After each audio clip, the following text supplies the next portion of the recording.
Hi everybody, today we're going to talk about frequency distributions in Minitab.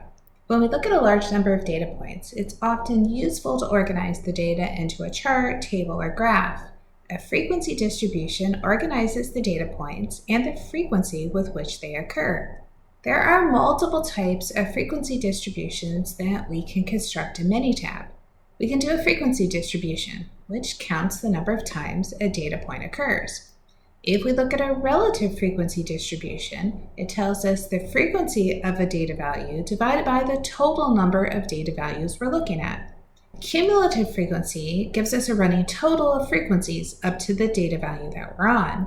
Then a cumulative relative frequency takes the cumulative frequency of the data value and divides by the total, and I'll show you some of each of these in this tutorial. Let me give you a couple of quick notes before we go over to Minitab. Minitab uses columns to represent a single variable, like age, time, profit, cost, whatever you're looking at in your dataset. Rows represent the observed value of the variable. Think of columns as being the collection of the data, and then each row represents a single outcome. Column headers are very helpful, especially if you have multiple columns.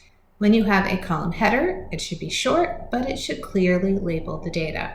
As our first example, I have a list of 50 data points. If you scroll down, you can see all 50 of them. And let's say this represents the number of days a restaurant is closed in an entire year. So I'm gonna label this closed days, thinking some restaurants are open every day. They never close, even for holidays. And then some restaurants may have a few days that they are closed, like Christmas or Thanksgiving, so that their employees can spend time with their families. Let's say we want to collect this data and put it into a frequency distribution. So to do that, we will click on Stat, then we're looking for Table, and we want to tally individual variables. When it opens up, it says, where are your variables? And we say they are in the first column, which is C1, which represents closed days. Then it says, what would you like to display? Well, it has the count, that's our frequency. It has percent, that's our relative frequency. It has cumulative counts, and then it has cumulative percent. So we have a way to do all of these different distributions at one time. You can pick which one you need. That's based on what you've been asked for or what you're trying to summarize, but let's do all of them right now so we can look at them all at once. So it stored the information on top, so I'm gonna pull my data down so I can see everything.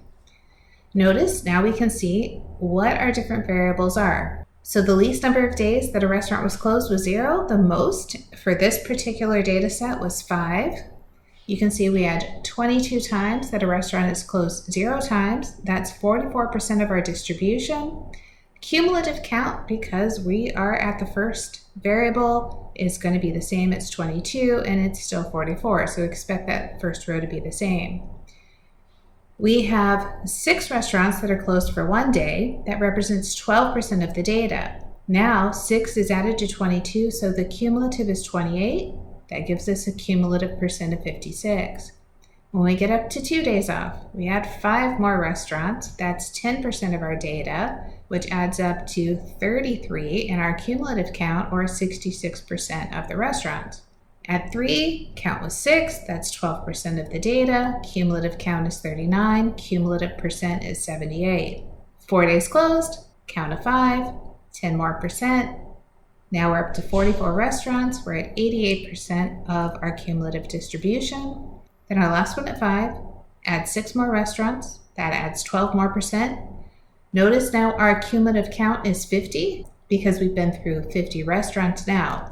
You should expect the last line of any cumulative count will add up to the total, and the last line of your cumulative percent should be 100. So really quick in Minitab to take a lot of data and put it all in and get whichever distribution you want. Another important thing to know about Minitab is that if your data is in multiple columns, you need to stack them into a single column before you do any analysis. Let's look at an example. So in this example, I have data in column 1, column 2, column 3, and column 4, and I want to have all of that data put together. So to combine the data, I go to Data, I go to Stack, and I say Stack Columns. I need to put each of the columns into the stack the following columns. So you can do that individually or you can do it all at once. This asks us where we want to put them. So notice we already used C1, 2, 3, 4. I'm going to skip a space over and put it in C6. Now all of the data is combined. I could scroll down so that you can see I have this one single column with all the data. Now, if I want to know frequency, relative frequency, cumulative frequency, or relative cumulative frequency, I know what to do. I go to Stat, I go to Tables, I pick Tally Individual Variables, then I click on C6 because that's where I put my combined values. This time, let's just do 2 of the columns. Let's look at counts and percents. I'll select OK. Then I'll move my data down so that I can see my results. It tells me these are my outcomes. I can see they go from 40 to 49. I can see the counts for each of the outcomes, and I can see the percents for the outcomes. When we have too many unique values to list individually, we will move on to group data. This also helps us summarize continuous data into ranges. We'll talk more about that in the next video.